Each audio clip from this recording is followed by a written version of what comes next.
NAMSIA has been a respected institution among classical musicians in the Philippines for its vision and objective in discovering and promoting budding artists, as well as promoting classical music in the country through competitions and festivals. It has provided a stage for young musicians to be heard by a larger audience, hence has become a source of motivation for many aspiring artists. Also, NAMSIA has commissioned Filipino composers to provide contest pieces for the different categories that enable the composers to be heard and discovered by classical music enthusiasts in the country. NAMSIA has been a great stepping stone for young artists who then successfully pursue a career in music, both in the Philippines and abroad. I wish NAMSIA continued success as it faces new challenges during and after this pandemic. I would like to congratulate and thank the officers and all the people behind this institution for their dedication and efforts in contributing to help build a strong foundation for the Filipino youth.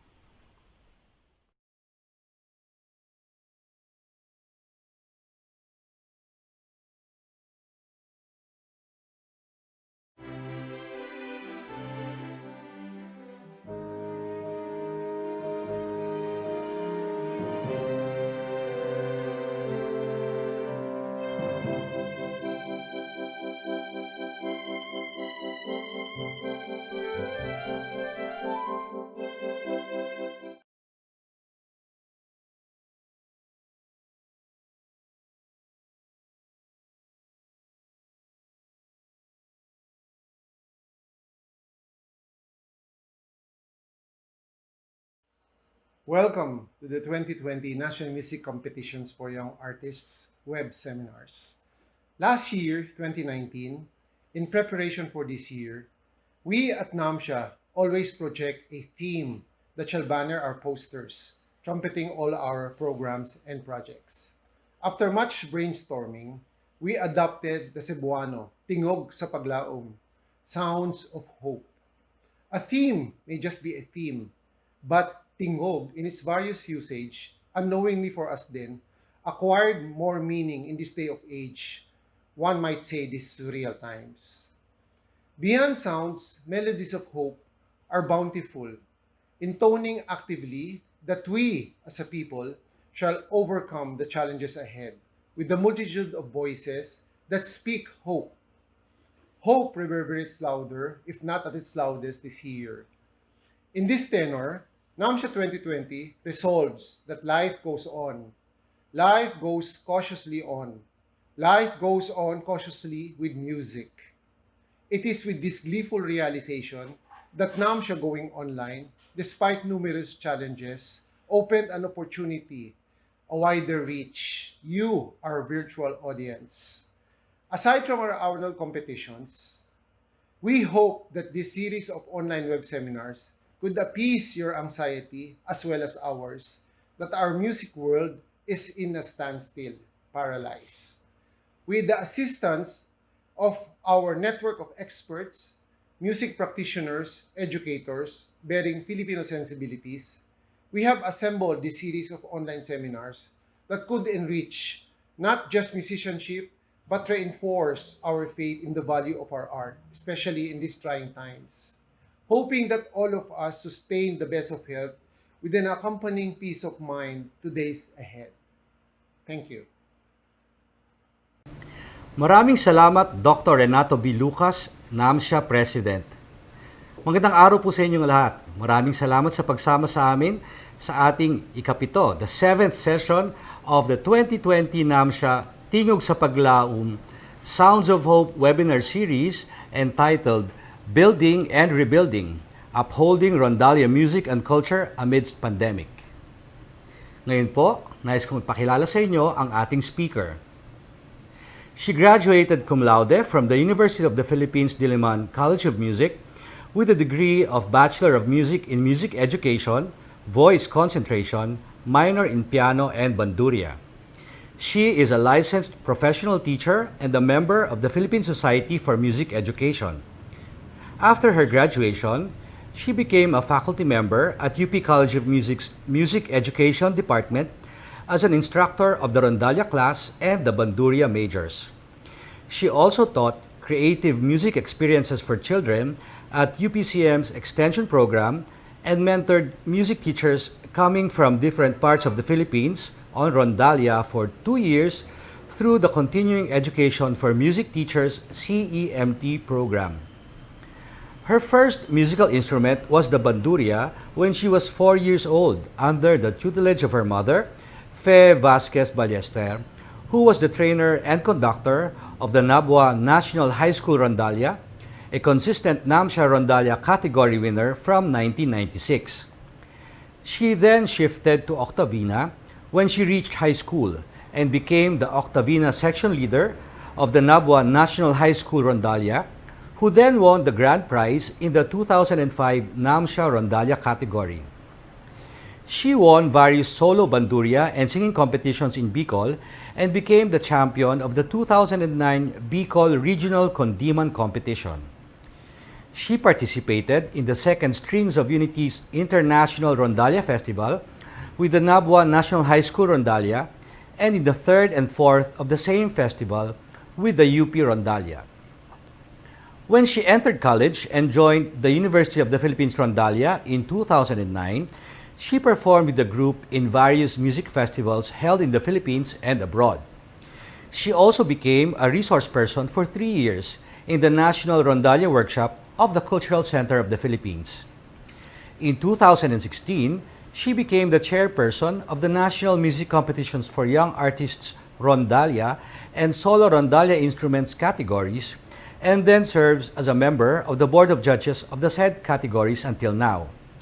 Presently, she is the Assistant Music Director of the University of the Philippines Rondalla and the Octavina two-player and singer of the acclaimed Celso Espejo Rondalla. Ladies and gentlemen, please welcome Ms. Marie-France Ballester. Ma'am? Good afternoon, everyone. Magandang hapon po sa lahat. Thank you very much, Professor Ronan Ferrer, for introducing me. I also would like to thank Dr. Renato Lucas and the NAMSIA team for having me today and for trusting this task to me. When I was invited by the NAMSIA through Sir Ronan Ferrer to have an online Rondalla workshop, I said yes immediately without having an idea of a short topic since we cannot do the usual Rondalla workshop or masterclass. But one thing that I was sure of that time is to present something relevant to our current situation. So I arrived with this title, Building and Rebuilding, Upholding Rondalla Music and Culture Amidst Pandemic. Okay. This topic comes with goals for today. I wrote 3 goals actually for today, but I want these goals to be our long-term goals. So that we will know the reasons also why we are staying in the field of Rondalla, why we are continuously teaching our Rondalla students. The first goal I wrote is to continue Rondalla music making and awareness even in challenging times. The second one is to utilize and turn temporary interruptions like the pandemic we are experiencing into valuable situations such as gaining or improving knowledge on Rondalla. And the third one is to strengthen and motivate the Rondalla community to be one or to be united in promoting its music and culture. So let's remember these goals. Let's make this our long-term goals as well. Okay, let's start with Rondalla music. Let's define or review the definition of Rondalla. So what is Rondalla? Rondalla is a group of string instruments played with a plectrum. Okay, So these instruments here that you will see in this slide, these are the banduria, octavina, guitar, and the double bass. These instruments are the mainstay instruments of the rondalla. But sometimes, depending on the piece, we add the piccolo banduria and the mandola to fulfill that piece requirements, or sometimes teacher's discretion if he or she wants to put piccolo and mandola for embellishments, melodic embellishments, or to enhance the sound of the rondalla as a whole, to make it fuller. Now, I want to quote Kim Rackel. Kim Rackel is an ethnomusicologist and researcher. He has this dissertation entitled "The Philippine Rondalla, a Gift of Musical Heritage in a Migrant Context." He said in his dissertation that the Philippine rondalla is of Hispanic origin, and its diffusion to Southeast Asia finds it repositioned in a region where plucked stringed instruments are frequently an important ensemble component. We all know that Philippines, we are in Asia, and we have neighboring countries wherein plucked string instruments are very important. Let's, for example, in Japan, they have the koto. In Korea, the kayagum. In China, they have the pipa. And also in India, they have the sitar. So with us here in the Philippines, we have the kudyapi and an ensemble or group of plucked string instruments, which is our rondalla. Okay. Now, let's proceed to rondalla music. I define rondalla music as music produced by the rondalla instruments and performances.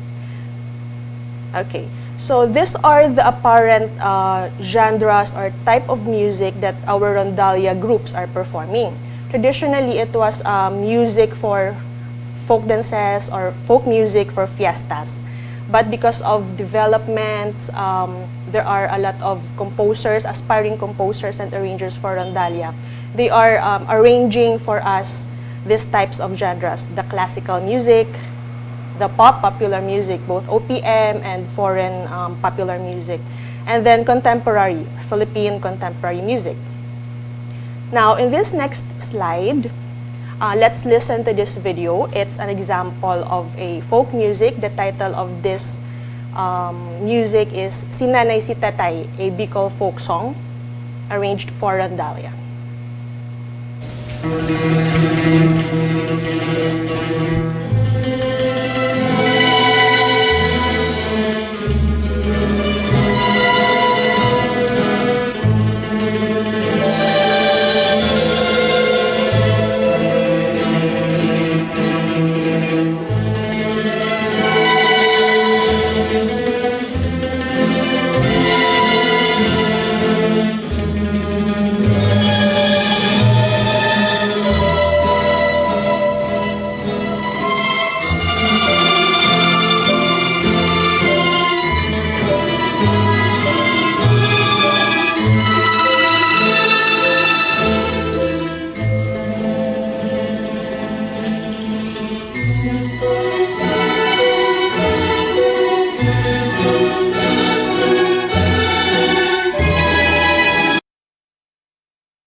Of a Philippine folk music in rondalla groups.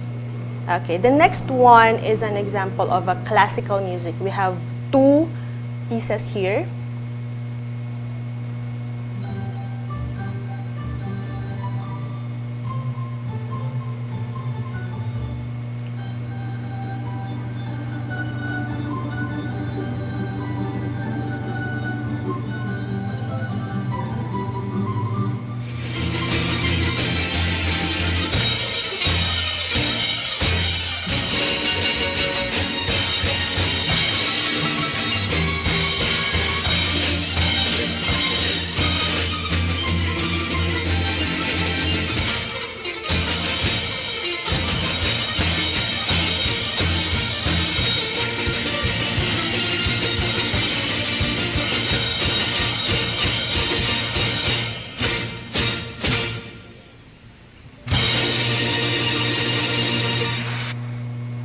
Okay, the next one is a pop music.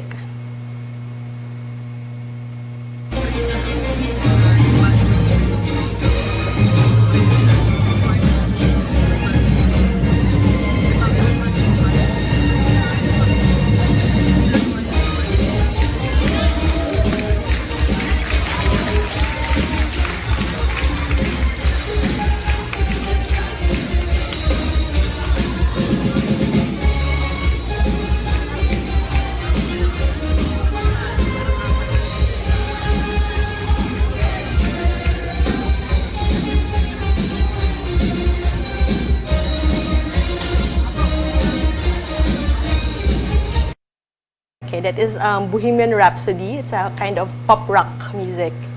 And then this one, this is a Philippine contemporary music composed by our own Filipino composers.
Okay, so these are, again, the apparent genres of music being performed by our Rondalla groups. But not just limited to this, meron ding mga grupo na tumutugtog ng OPM, I think jazz meron na din. So, again, and this contemporary music, these are the examples we had in this video are composed by our own Filipino composers. Okay, now we can understand, we can learn more about Rondalla by understanding it as a culture or a Filipino heritage, or looking at the Rondalla culture itself. So let's go to Rondalla music and culture. Defining first what culture is. So we have here, culture is set of beliefs. Culture is something that is being shared. Culture is dynamic. Let's start with culture is set of beliefs. In other words, knowledge of a particular group of people, collective values or mindset. So how do we apply the Rondalla culture in this kind of definition? So Rondalla, at present, we know that we perform on a stage, or our performance is one of the highlights of the event. Yung mga tao na hindi masyadong alam kung ano yung Rondalla, they will describe it or define Rondalla as the group performing in the airports or sa duty-free dahil doon nila nakita. But we have tayong mga Rondalla musicians, we know that we perform on a stage and in front of an audience. And kahit minsan, we provide Rondalla music as an ambient music, pero we still have that collective mindset of values na we perform in front of an audience. Okay, and then we play as a group with our conductor or music director. And then here, each Rondalla group has its own character, or meron ding mga paniniwala yung bawat members sa kanilang grupo. I put here repertoire choice, performance style, and aesthetically. So sa repertoire choice, it's because some of the Rondalla groups, for example, one Rondalla group will prefer this kind of genre. You will observe that this group loves to perform OPM or classical music, or they want fast music. But the other group will prefer slow music, love songs, or they will perform contemporary music. In the performance style, this is in terms of style of performing. We have Rondalla groups who perform standing up with choreography, with dancing. And then we also have, in terms of seating arrangement and positions of the instrument, makikita nyo sa mga ibang grupo na yung double bass nila ay nasa gitna. But some groups, their bass will be on the left or on the right. So it's their choice also. And aesthetically, so this one, I observed na we perform, Rondalla choose to perform always beautifully, or of course, especially in NAMSIA. So, meron tayong mga costumes parate for our students or members. We always want to look presentable on the stage. Okay, so that's one culture na na-observe ko sa Rondalla, na we not only perform music, we want to perform beautifully also and look presentable on the stage. Okay. Though each Rondalla group has its own character or beliefs, this still comes down to producing the same kind of music, which is the Rondalla music. Okay. The next one, okay, some Rondalla culture. Okay, here, culture is something that is being shared. So I put there, being learned, shared, and passed down through generations. So I will give an example of this as myself. When I was in college, people asked me about my major. So I tell them that I am majoring in music. And then their next question is, oh, what is your instrument? So I tell them voice and Rondalla instrument. And then again, the reaction, oh, why Rondalla and why music? So from these pictures, you will see that on the left side, so my family in my mother's side is a family of musicians. So they have this Vasquez family ensemble, which is one of the participants in the very first NAMSIA competition in 1973. So they participated in the ensemble category and they won honorable mention. So from there, from my grandparents, they passed this music culture to my mom. The picture sa gitna, that's my mom. That's in 2005. She then learned music and then she was able to form also her own Rondalla group. And then she won this competition in 2005. And on the right, that's me. That is why I am here. And I also have my own Rondalla groups. I have the one on this part, the one with the colorful costumes. It's a school-based Rondalla. And on this side, this is a community-based Rondalla. So both are high school and elementary students. So this is something that I can tell you that music, culture is being learned, shared, and passed down through generations. For example, in our family. Okay. Another one is we have the shared, we share the ideas or we have the shared language in Rondalla. So what is this? So all of us in Rondalla music or Rondalla group, we know the terms tremolo and legato. So when the teacher tells you to play this tremolo, so everybody will execute that properly. Play this in legato. So all the students also will execute that or perform the piece in legato. So this is something that culture is also a shared idea or shared language. Let's take a look at this picture. Okay, checking your pockets before the laundry. All of us, kapag pinakita natin to sa mga students natin na nasa Rondalla, they will laugh. Kasi we have this habit of putting our pics in our pocket after ng practice natin. So this is something na shared idea na sa Rondalla culture natin. Okay? And then the last definition we have for culture is that culture is dynamic. It's changing or evolving. So from the Latin word colere, that the culture, it means cultivate or nurture. So, how do we apply this in the Rondalla? So there are accounts that Rondalla started as a group of musicians serenading houses or performing in front of the houses to murtsa or murga. These are the terms used for a group of musicians playing plucked string instruments. They beg for alms as they perform. To what we now know as the Rondalla. The Rondalla we have performing on the stage.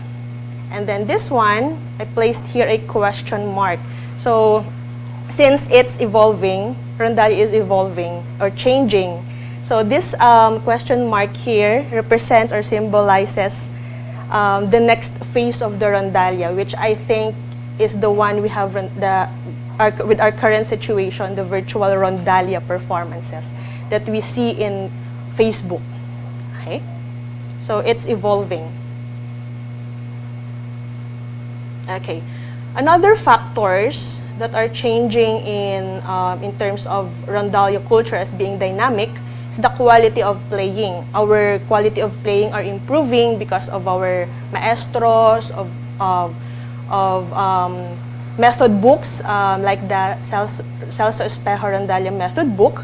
Nag-i-improve yung way of playing natin. Another factor is in terms of instruments because of our luthiers. So we have here the bandilla, Mr. J. Sarita, he's the one in this picture. The Busy Music Point by Dr. Reynard Christian Merano. There is another luthier in Mindanao, it's Mr. Raga, and other Pampanga luthiers. They are continuously developing our rondalla instruments. And then in terms of repertoire, as I've said a while ago, it started as folk music for folk dances and for fiestas. Now we have wide range of repertoire in our rondalla. We have now the classical, the OPM, and then the contemporary music being composed by our Filipino composers. And in terms of players and members, from school-based rondalla, the rondalla is included already in the SPA, the Special Program in the Arts. And from here, we are also forming community-based rondalla. This is because some of community-based rondalla are being formed because of our desire to continue teaching our students na graduate na sa elementary or high school. And then we also have another development of a type of rondalla we have is the group with professionals, like the NCCA rondalla, NCCA employees rondalla. Okay, so these are the factors that are continuously evolving and changing in our rondalla community. Now, how do we uphold rondalla music and culture? Okay, here, so a lot of pictures here. So we have the NCCA. It's a government agency focusing on the development of our culture. So through this agency, we now have the NAMSIA. That is why we are here. We should thank NAMSIA for this opportunity, this webinar we are having. So in NAMSIA, there is the category of rondalla and solo rondalla instruments. It's annual. And then the other institution, agency, or organizations upholding our rondalla music and culture is the Rondalla Festival. The Cuerdas, or Strings of Unity, headed by our national artist for music, Dr. Ramon Santos. And then we also have the CCP National Rondalla Workshop. It's also annual. It's every summer, I think, yeah. And then, of course, the Department of Education. It's the National Training for Teachers. And the SPA rondallas included in their curriculum, they also have this Festival of Talents, showcasing these instrumental majors through their recitals called the Festival of Talents. Other institutions, organizations also. The Musikahan Festival in Tagum City, Davao. So it's annual also every year. They have this Rondal Awit. It's a rondalla competition also. And then another festival also being formed by George Gange. He is based in the United States of America, pero umuwi siya dito sa Philippines to hold this festival entitled Pagyamanin Likas Musika Rondalla Festival. And then, of course, we have our organization, the Pambansang Samahan ng Rondalla, or Pasaron. So we should be thankful sa mga organizations and institutions na to na sila yung nag-uphold ng rondalla music and culture natin. Now, another way of upholding our rondalla music and culture is the workshops being conducted by rondalla groups. Here in the picture, it's an outreach program conducted by Celso Espejo Rondalla. You will see here it's Maestro himself teaching these students. This was in Cabanatuan, Mayapyap. And then on the right picture, this was in Capiz last year. And then this one, workshop also by the University of the Philippines, Rondalla. This was kind of cultural exchange. We went to Hawaii last October for performances and of course for workshops. So makikita nyo dito na, dito sa upper left na picture, The one holding the instruments are music majors ng University of Hawaii College of Music. Tinuruan namin sila ng isang folk song. Madali lang na folk song, Philippine folk song. And dito sa right, these are children of mga parents nila ay Filipino. So they are in the Filipino community, Filipino-American community. And itong nasa gitna na nasa lower left, nasa gitna, dancing the tinikling. So tinuruan namin sila ng tinikling dance, while some of the members are playing the tinikling music. And at the same time, after that, we also learned their dance, the hula. So it's cultural exchange between two country. Okay, now this was my undergraduate special project. It's entitled Pinagmatan. Pinagmatan is kinamulatan in Tagalog, Filipino, and Bicolingo of the terms tradition, heritage, and pamana. So what is this Pinagmatan? So here in the next slide, I have the video. I research on this tradition na meron sa Bicol, especially in Nabuac, Camarines Sur. It's during Holy Week, every Good Friday. So it's Friday evening. It's called Soledad or Solitude because it's namatay na si Jesus, so Mother Mary is in solitude. Okay, I'm gonna play the video here.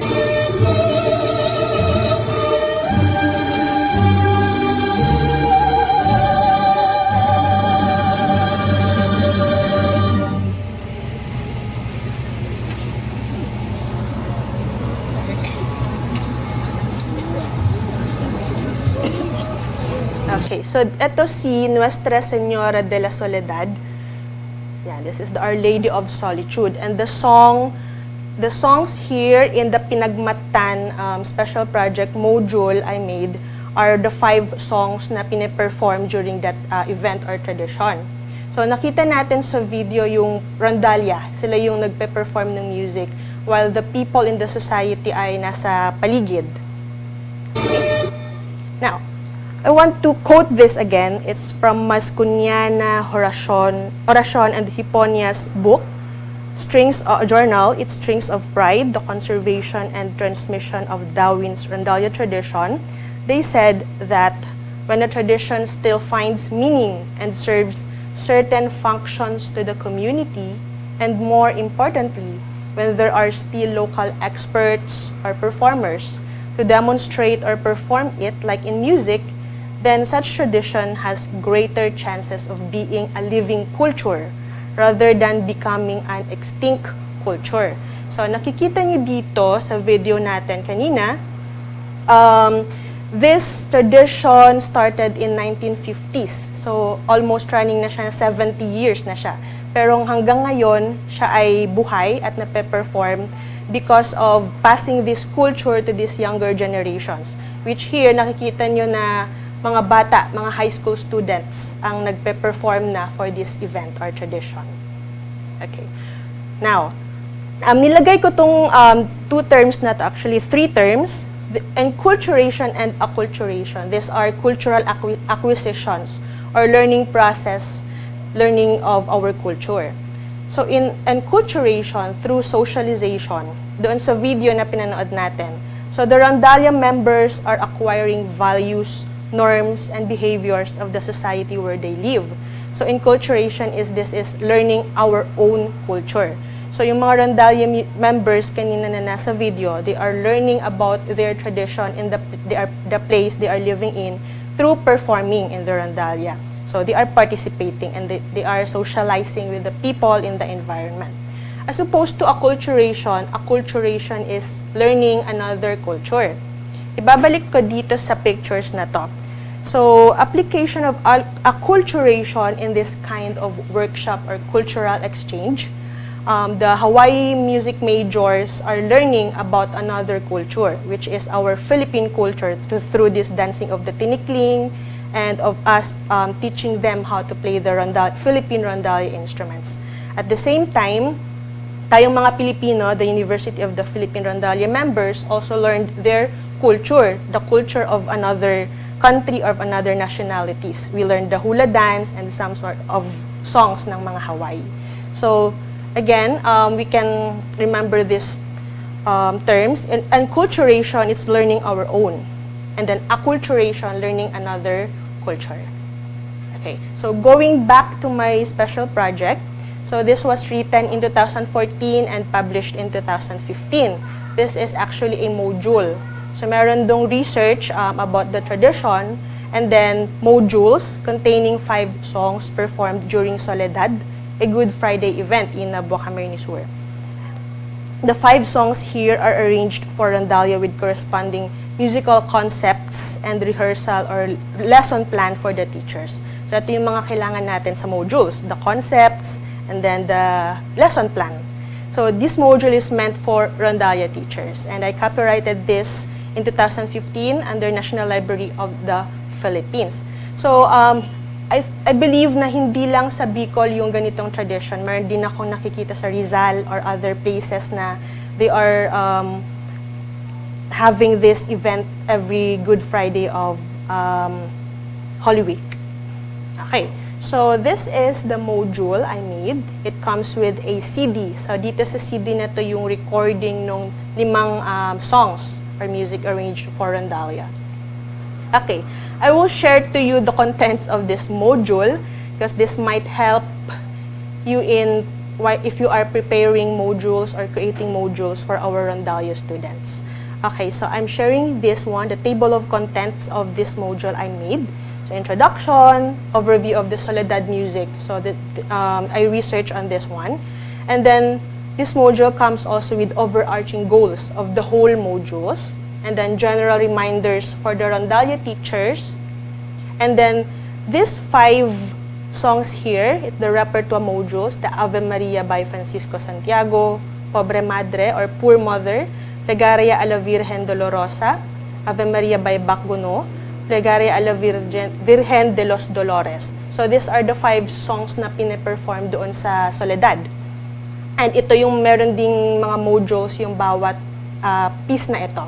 So this module is repertoire-based module. Okay. Yan. So I have here the overarching goals of the modules. So as teachers, we all know this na very important. Magkaroon tayo parati ng clear goals and objectives. So remember to always have clear goals and objectives when making or preparing your music lessons or the modules. Okay. So, yan. I always follow or use these 3 domains of learning whenever I write my modules or I write my lesson plans for my lessons, Rondalla lessons, or classroom music lessons. These are the CPA. Ano kaya yung CPA? Okay, CPA, C, it's the cognitive. 2, it's the psychomotor. And 3, it's the affective. So kung makikita nyo, it's holistic development na ang nandito na kaagad sa objectives natin. Cognitive, for example, to be able to execute the tremolo properly. Cognitive, that's for psychomotor, sorry. Cognitive, to be able to determine the tempo of the piece. Psychomotor, to be able to execute the tremolo properly with the hand of the Rondalla members. And for the affective part, to be able to perform the piece enthusiastically or they are feeling the piece they are performing. Okay. So for if you want to read more about these 3 domains of learning, you can research on Bloom's Taxonomy of Learning, Cratwall, or Harrow. Okay. Now, I also included there the general reminders for teachers before starting the rehearsal or learning a new piece. It's always very important to tune each single instrument. Lahat naman tayo dapat, as teacher, i-check natin parate yung instruments ng mga estudyante natin. At very important na sinasanay natin yung mga students natin na bago tumugtog ng instrument nila, ipa-tune. Or kung marunong na sila mag-tune sila using the electronic tuner. Or kung magaling yung ng bata, they can use his or her own ears. Pero sometimes, we can use the electric tuner, especially kung nasa performance tayo na maraming tao. So, hindi na natin marinig mabuti yung strings. So, it's better to have this electric tuner para sa accuracy din. So, isa yan sa nilagay ko sa aking module, sa general reminder, that's number 1. Okay, these two photos here, these are the materials I used, methodologies I used when I was having my research and teaching the Rondalla students with these 5 songs. So, prepare the chart notation, that's in the figure 1, for younger students. So, for younger students ito na hindi pa marunong magbasa ng note or mag-sight read.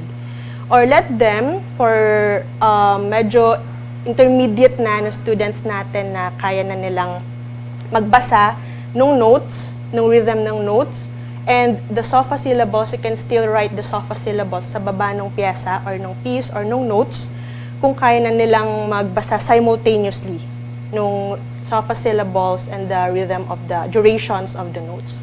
Okay? But if your Rondalla students are music majors na, no need na naman gumamit ng ganitong chart notation. Dahil syempre, expectation natin na they can sight read na. Okay? Okay, so again, this is a repertoire-based module. So, every piece doon, yung 5 songs na yun, may kanya-kanya pa siyang module na ginawa ko. So, the first one is always to provide the title. Tell the students of your title, and as a teacher, dapat din alam nyo kung ano yung ibig sabihin ng title ng ituturo nyong piece. And of course, yung background ng piece, kung ano ibig sabihin nun, hindi yung magtuturo lang tayo kaagad. Dahil narinig natin sa YouTube, ituturo ko din to. So, dapat alam din natin kung ano yung ibig sabihin ng title, historical background of that. Kahit brief lang. Okay, number 2, again, the objectives. So, kailangan alam nyo din kung ano yung objectives nyo doon sa pyesa na ituturo. You have to determine the musical concepts. So, here, I wrote the following are the musical concepts that can be learned by the students and the focused elements involved that must be remembered and pointed out by the teacher while learning the piece. So, example of this musical concept, yan. So, the following, papasok na siya sa rehearsal plan or the actual teaching na siya. So, the following are the playing techniques used in the piece. This can be the teacher's guide. So, tremolo, legato, or arpeggio picking. So, dito sa picture na to, nakikita nyo naka-encircle yung mga notes.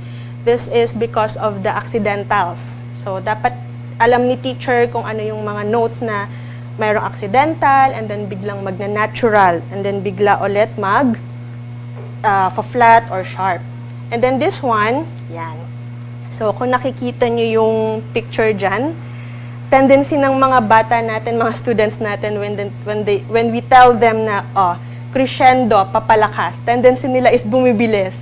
So, you can actually put this sa module, lalo na sa ngayong distant learning, na proper crescendo is like this. So, sometimes, kasi din, may mga players or group members na ganyan ang crescendo sa baba. Soft, tapos biglang abrupt yung paglalakas. So, that is one way, put visuals on your modules. And then, yan, importante is the assessment part.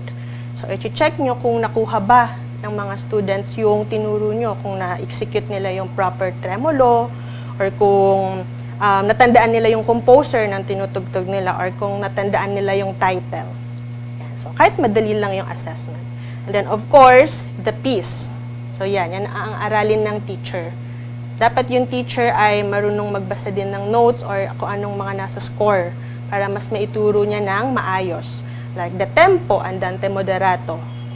Then the solo and other musical staff symbols. Okay?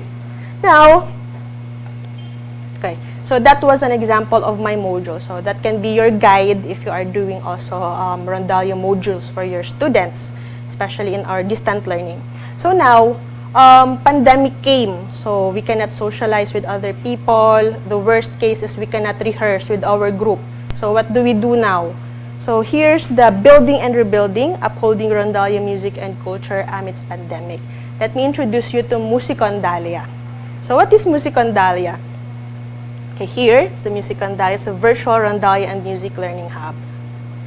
Okay, the official website of this, if you want to visit, you can visit, https rondallamusic.com. So you can visit this website.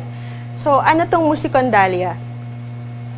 So official website is rondallamusic.com, and we also have the Facebook page. So you can research this one, like and follow. So Musicondalia, it's a Rondalla music store and learning hub devoted to various Rondalla activities. Music learning hub, information dissemination, sales of music score sheets exclusively for Rondalla. This is sales of Rondalla music score sheets and other related products and services. Ayan. Sige. I will tell you what Musicondalia.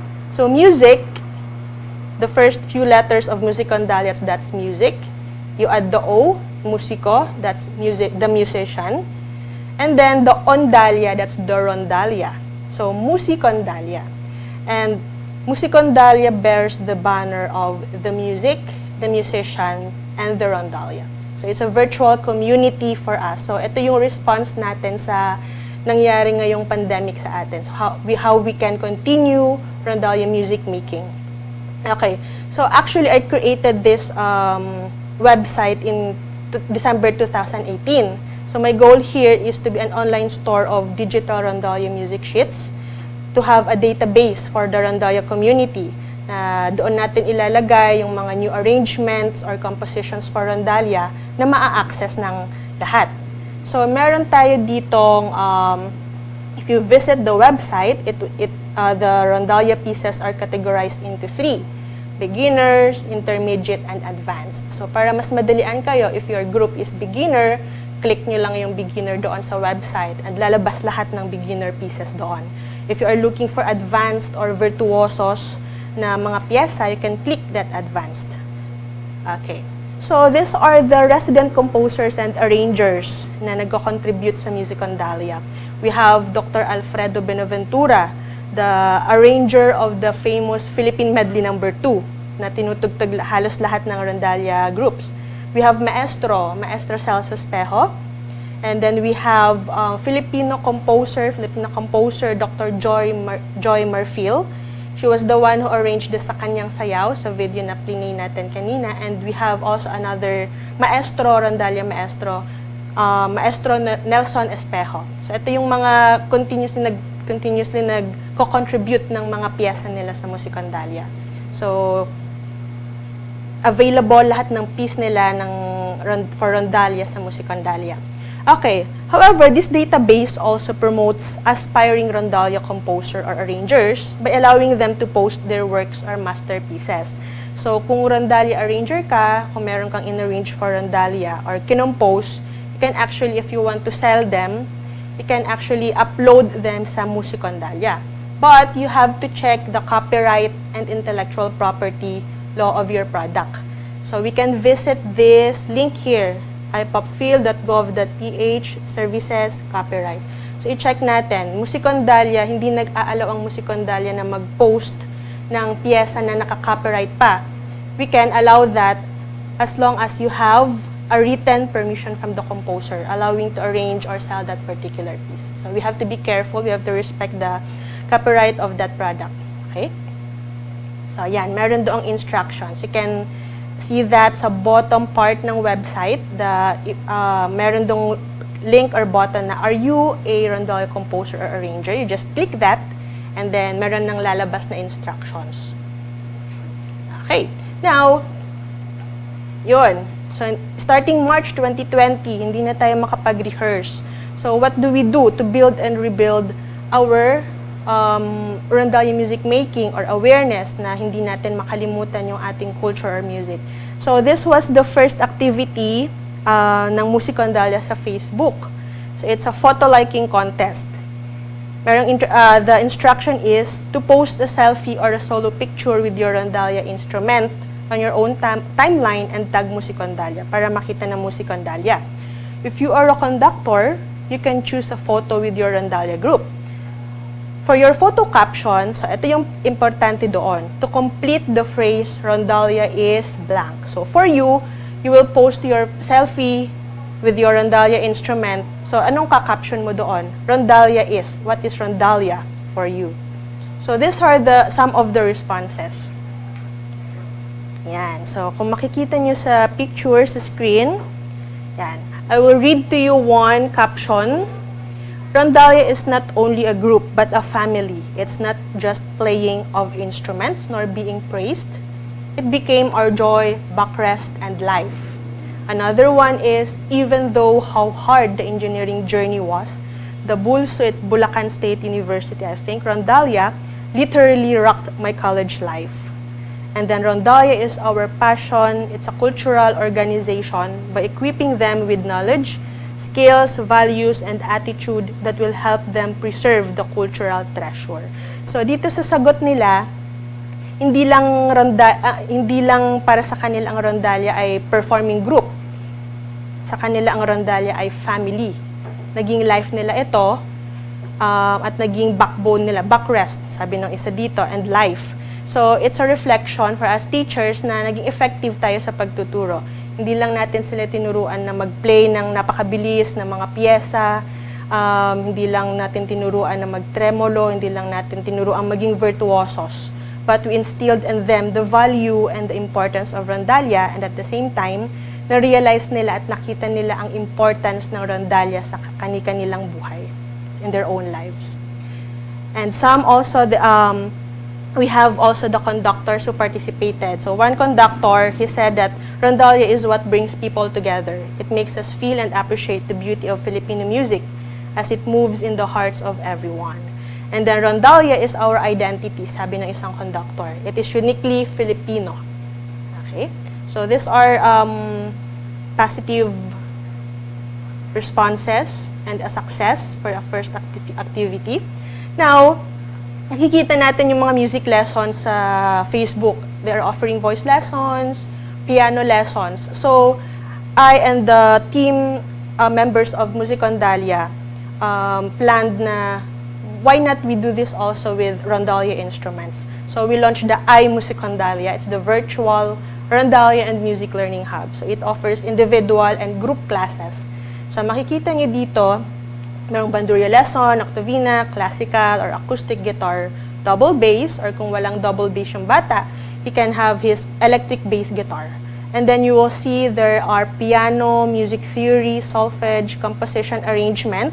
So nandun yung Rondalla, and we also offer choral and orchestra. So bakit hindi nilimit ng Music Rondalla sa Rondalla lang? So because we would want to bring awareness nga of our culture, of our music to others. So para siyang we are opening our doors to welcome other people in our community. So para siyang acculturation na gusto natin na matutunan din nila yung culture ng Rondalla at music ng Rondalla. Okay? So these are the mentors of Music Rondalla. For octavina, me and then Leo, bandurria, Leonard King, and then electric bass guitar, double bass chick. And then this one, Mr. Jonathan, for music theory, arrangement, and composition. And Prince for classical, both for classical or acoustic guitar. And Mrs. piano, she's teaching she can teach piano because she was a piano major, and because she is also a Rondalla player or Rondalla musician. She plays the laud or octavina in University of the Philippines, Rondalla. Okay. So, ito yung mga students ng first virtual Rondalla music lessons.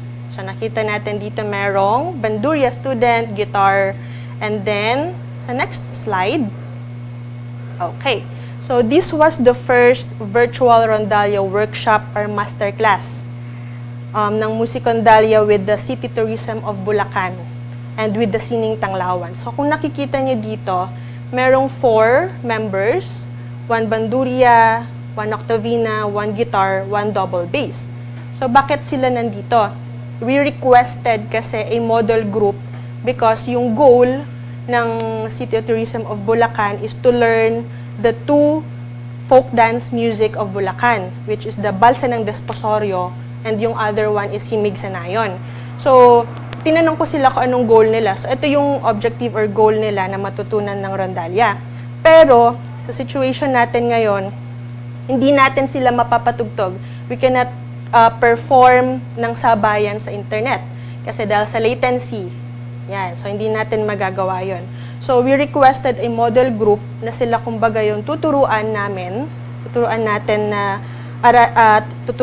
dun, nung pyesa, and meron ding mga participants sa kanilang bahay na nakikinig with their instrument. So tinuturuan yung sining tanglawan per section din. So halimbawa, una yung guitar. So yung mga guitar participants, nakamute lang yung Zoom nila, pero they are also following the instructions. And then next, double bass, bandurria, and then octavina. And then after that, na per section na tinuturuan, tumugtog yung grupo na to na sining tanglawan para marinig ng mga participants na nasa kanilang bahay kung paano tugtugin yung pyesa as a group. Okay? So since we cannot do the performance of together na tutugtog sa internet, so yun ang kumbaga naging response namin or naging request para maging possible yung workshop. Okay. So these are classes also for virtual rondalla arrangement and composition classes. This was handled by Mr. Jonathan Domingo. Nagturo siya ng merong 6 na students for rondalla arrangement and compositions. So abangan nyo, we will feature their works on the Facebook page of Musicondalia. And meron din nag-enroll na 3 sa choral. And then yung ibang students sa choral, tatry naman daw nilang mag-rondalla. So that is what we call acculturation, na ini-inform natin sila. We are bringing awareness kung ano yung rondalla para kumbaga makilala din ng lahat ang rondalla. And then we have Music Theory 101. Mga estudyante ito. So 101, Basics of Music. We have 8 students here. Ang 5 dito ay rondalla students. So ngayon na hindi pa sila nakaka-practice, they enrolled in this class para ma-enhance or ma-improve yung music theory ideas, since they are enrolled in the special program in the arts curriculum of their school, sa high school. Okay? Now, okay. Sige. Ano tong Scratch to Hatch? It's Musicondalla's pilot study. So now, ang tanong ng karamihan na rondalla teacher, possible po ba na magturo ng rondalla instrument online sa estudyante na zero knowledge? As in, hindi pa niya alam tumugtog ng bandurria or octavina. Kasi, possible magturo, medyo madaling magturo sa estudyante na marunong ng magbandurria and octavina in a form of masterclass. I-check mo na lang kung yung mga techniques na naituro na. Pero, is it possible na magturo sa bata na wala pang alam? So, pinag-aralan ng Musicondalia nitong August. So, it lasted for 3 to 4 weeks nitong August, the whole month of August, twice a week. And for 30 minutes, since the student we had is 8 years old. So, dito sa clip na to, video na to, ipapakita ko yung some of the clips. Kung paano siya tinuruan and then yung development.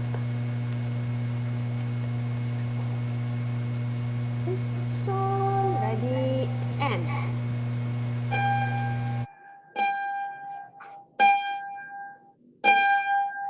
Okay, good.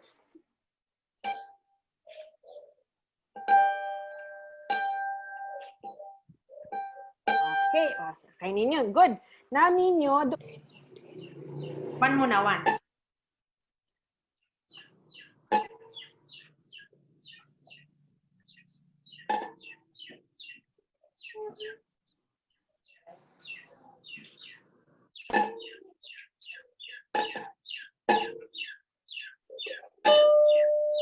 Hey,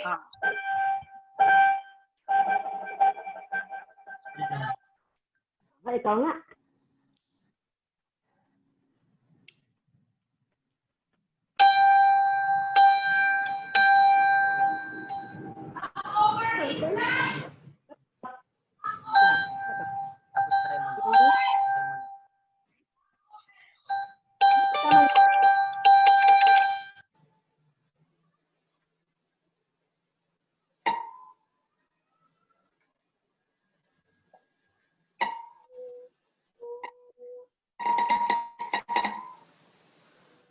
Okay. O ninyo dito. So, makikita nyo, I use this visual aid. Tinuruan ko siya ng piece na Mary Had a Little Lamb dahil siya ay 3 notes lang. So, Si, La, Sol. Pero kung makikita nyo dito, I did not use the notes, na musical notes. I used finger numbers with the colors para maging creative siya at hindi siya mag-quit na magtumugtog ng rondalla na mahirapan. So I made it creative for him. So makita niyo dito yung mga symbols. And then ito na siya after the 6 to 8 sessions we had for 30 minutes.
So there. So yun yung parang culminating niya or recital niya dun sa lessons namin. Okay, so this is now the conclusion we had. Teaching rondalla instrument online to a beginner student is possible given the following factors. Number 1, student's willingness. So dapat gusto ng bata matuto kasi kung hindi mo na siya pwedeng maturuan sa simula pa lang. Number 2, student's family member. So someone in the family who can assist in tuning the instrument. This is for younger students. Pero kung high school na to or college, pwede na natin silang turuan din mag-tune ng rondalla instruments because of meron namang electric tuner or mga tuner app sa cellphone. But for a younger student, you have to have someone in his or her family, someone na mag-a-assist para makapag-tune ng bandurya. Number 3, good internet connection and well-functioning gadget or laptop. Nung first lesson namin, cellphone lang yung gamit niya. Okay naman siya, pero sobrang latency yung tunog, tapos humihina. Dahil sa Zoom, meron dong na nadedetect niya yung sound ng instrument as noise. So, hinihinaan, ina-adjust ng Zoom yung sound. Okay, number 4, the teacher's knowledge. So, dapat yung teacher na magtuturo ng rondalla instrument online, dapat capable siya at saka equipped talaga siya sa rondalla ideas or rondalla teaching techniques. And number 5, a good learning plan, visual aid, or if you have the modules, you can use that also. Okay, so it's possible naman. Basta yung 5 na factors na to ay present.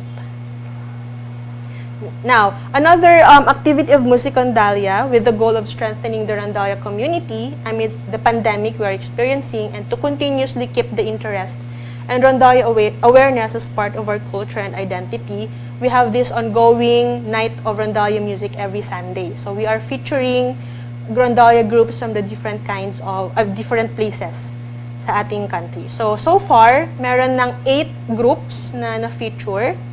So, ito sila. Okay.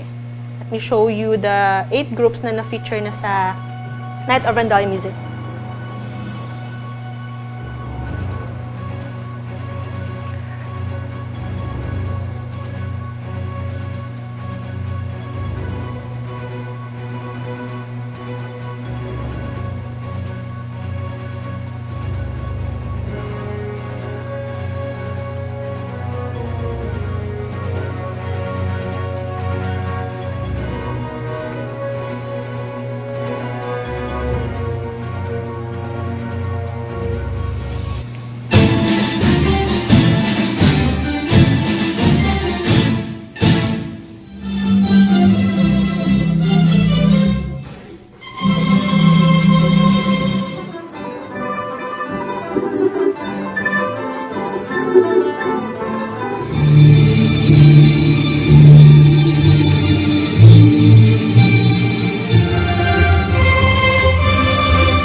So ito yung 8 groups na na-feature na. And this Sunday, another group will be featured from Mauban, Quezon.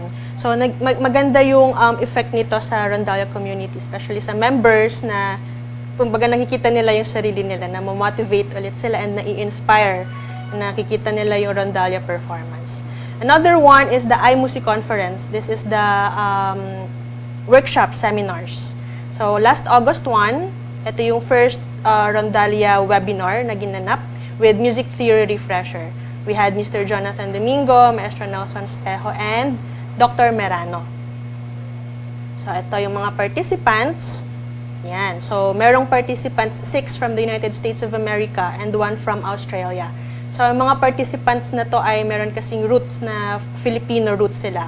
So they are using this platform or this opportunity na mag-gain ng knowledge about Rondalla. Kasi merong isang participant nasa Providence, USA. He is a professional musician, fiddle player siya. He performs Irish music, pero meron daw siyang Filipino na nasa family.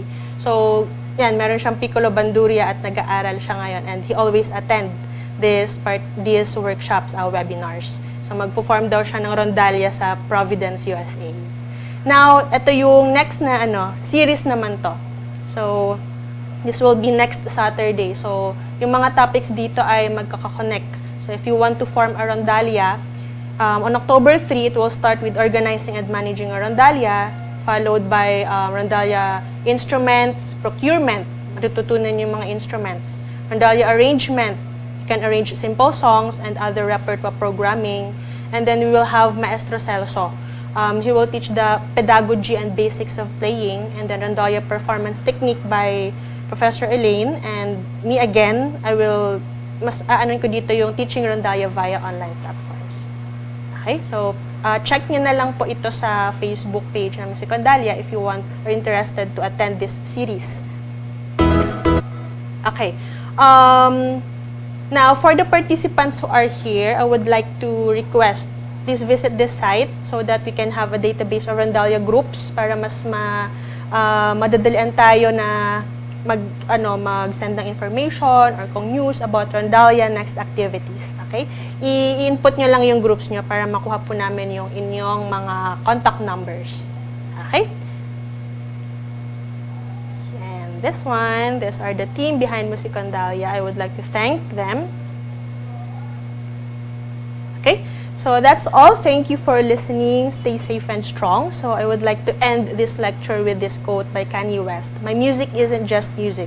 Our music isn't just music. It will be our medicine. It's our medicine.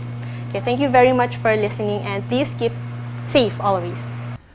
Maraming salamat po, Ma'am Marie-France Ballester, sa inyong napakagandang presentation. I'm sure marami pong natutunan, maraming napulot ang ating mga participants. Ngayon po, tutungo na po tayo sa ating question and answer portion. So, meron po tayong mga naka-line up na mga magtatanong. Ang una pong magtatanong ay si Sir Jeric Nadal. Sir Jeric. What support from the government can we get in order to uphold the music and Rondalla culture? Okay, so ang question po ni Sir ay what support from the government. Okay, meron po tayo, sir, na official government agency for culture. Ito po yung National Commission for Culture and the Arts.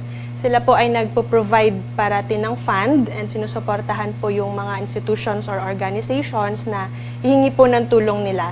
So, meron nga po sila ngayong competitive grant for next year. So, pwede po tayong mag-submit ng project proposal para sa kanila. So, kasama po dito yung Rondalla. Yan po, sir. Thank you very much, Ma'am Ansha. Okay, thank you po. Question po. Sige, sir. Paano po nakatunog yung batang estudyante? What particular technique did you use for him to be able to press the fret properly? Okay. Yung nasa video po kanina na pilot study, Okay po, sir. So, dun po kasi sa video nga, nakita nyo na ano siya, hindi pa makapindot ng maayos. Parang hindi pa niya ma-press yung fret at makaproduce ng tone ng pitch na yon. Dahil bata pa siya, ginawa kong technique is, tinanong ko siya kung nakagat ka na ba ng langgam? Sabi niya, opo. Okay. So, imaginein mo yung langgam pumunta dun sa fret, yung red na langgam na yun, na kinagat ka at masakit, na pumunta dun sa fret. Ngayon, siya naman ang i-press mo.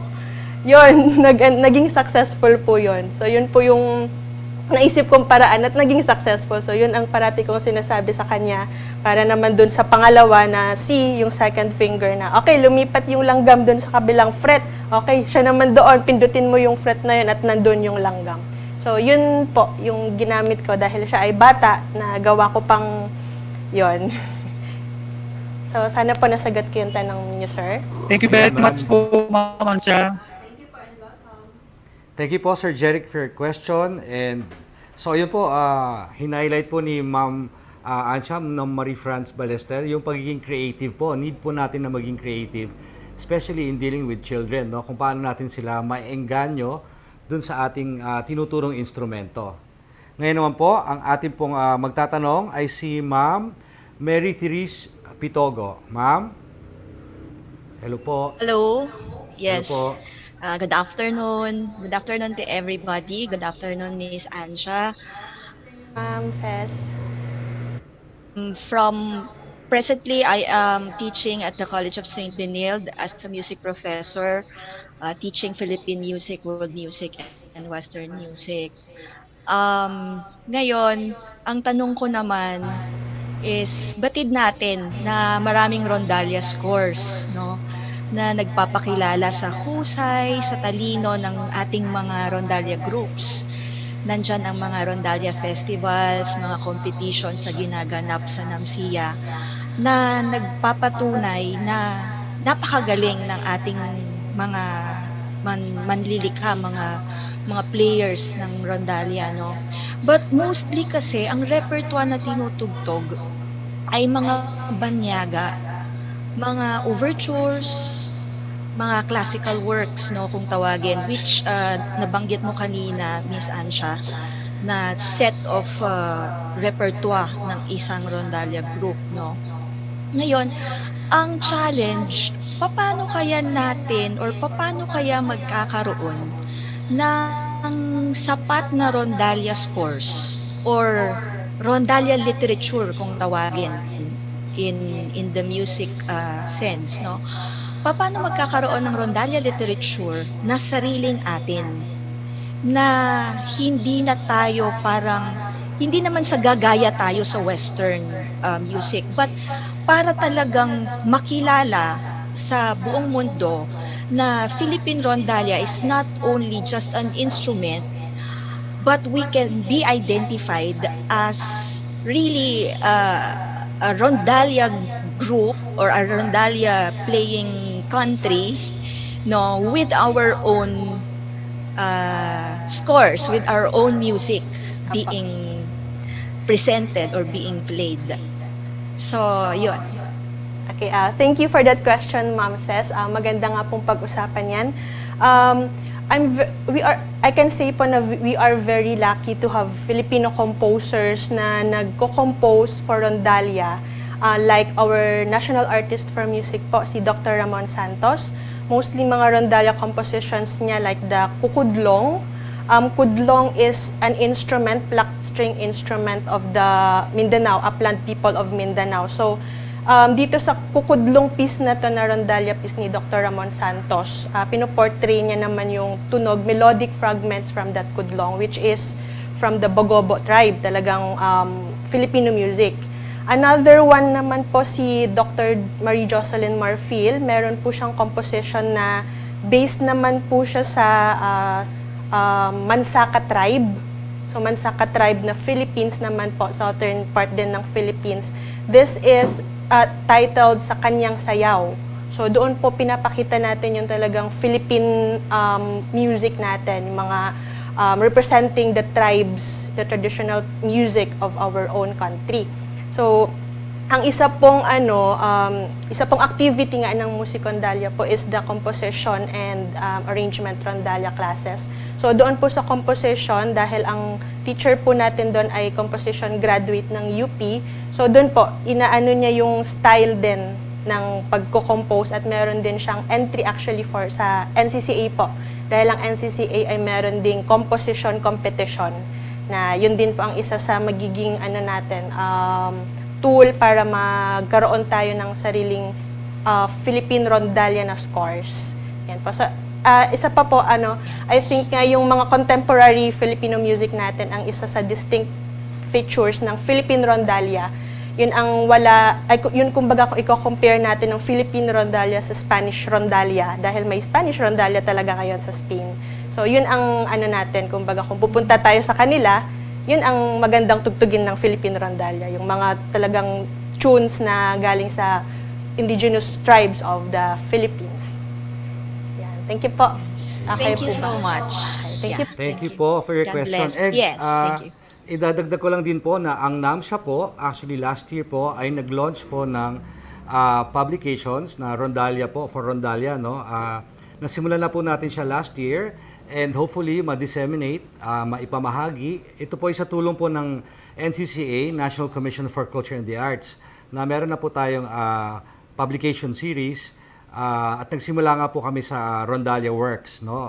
From National Artist Dr. Ramon Santos, meron din po kay Maestro Alfredo Villanueva, at iba pa pong mga sila Maestro Celso Espejo and Maestro Nelson Espejo, iba pong mga kilalang pangalan sa larangan po ng Rondalla composition and playing and teaching.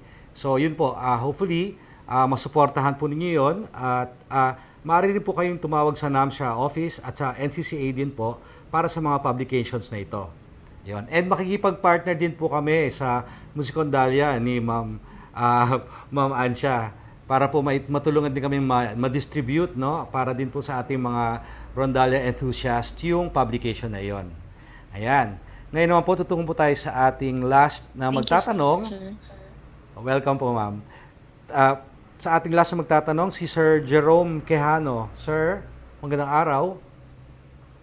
Ayan, magandang tanghali po sa atin at magandang tanghali po Miss Ansha. Ayan. Hello po, sir. Ayan. So recently kasi gusto naming mag-join ngayon sa ating sa NAMSIA.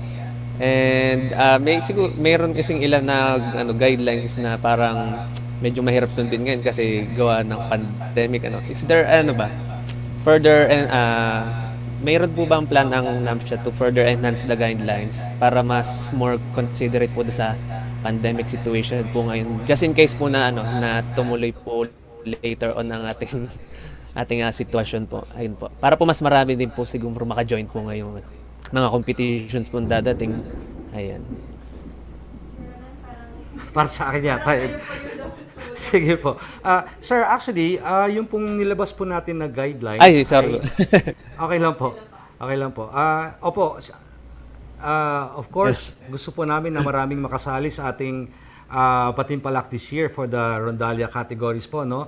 This year, because of the pandemic situation, we had to adjust the guidelines base po sa ipinalabas ng ating pamahalaan. So, kaya po niliitan po natin kasi nga po hindi po natin masisiguro na maari ng maraming tao ang mag-congregate sa isang area. Kaya po ginawa po nating 10, either 10 na walang conductor or 9 with a conductor, 9 members. And yun po, kailangan pa rin po nakamask, may physical distancing.